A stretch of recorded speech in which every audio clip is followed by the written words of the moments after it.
할 일 목록은 매일 작성하지만 하지 말아야 할 일 목록 작성은 하지 않습니다. 왜? 하지 말아야 할 일 목록은 작성하지 않나요? 라고 질문을 하면 왜 그걸 해야 하나요? 아직 거기까지는 생각하지 못했다고 말합니다.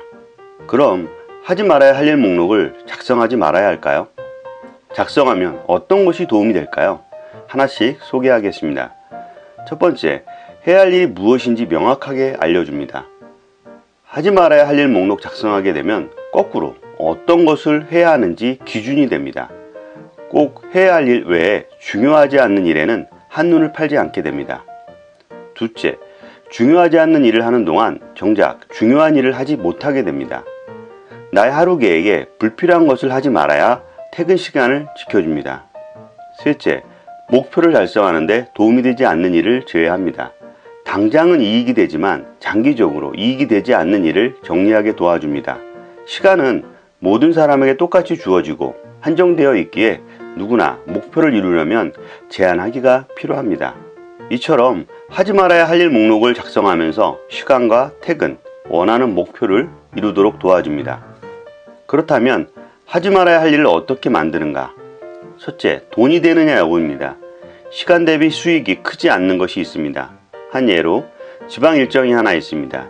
이동 시간과 업무까지 소화하면 대략 10시간이 소요됩니다. 일하는 시간은 얼마 안 되는데 이동 시간이 많거나 또한 담당자와 업무 협의가 잦아 전체 시간이 큰 경우가 있습니다. 시간 대비 수익이 크지 않으면 돈이 안 되는 목록입니다. 이렇게 상위 몇 가지만 골라서 전체 기준을 만들어 보면 됩니다.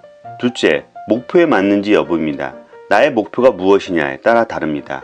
올해의 목표, 장기적인 목표가 있는데 지금 하는 일이 목표에 적합하지 않는다 하면 줄여나가야 합니다. 줄이지 않으면 목표를 이룰 수 없게 됩니다. 셋째, 일상에서 불필요한 시간 소비가 큰 것입니다. 페이스북은 얼마나 하는가, 웹서핑, TV는 얼마나 보는가 등등 시간을 줄일 수 있는 것을 찾아봅니다. 이렇게 세 가지 해당 사항에서 하나씩 기준을 만들어 작성하면 하지 말아야 할 일 목록이 완성됩니다. 왜 지금까지 모든 일을 처리해야 한다고 생각할까요? 왜 해야 할 일만 생각할까요? 에 대한 질문하고 답을 찾아야 합니다. 오늘부터는 오늘 해야 할 일 중에 더 해야지가 아니라 무엇을 줄여서 어디에 더 써야지 고민을 해봅니다. 일상에서 더하기가 아니라 빼기를 실천합니다. 홍수장이었습니다. 감사합니다.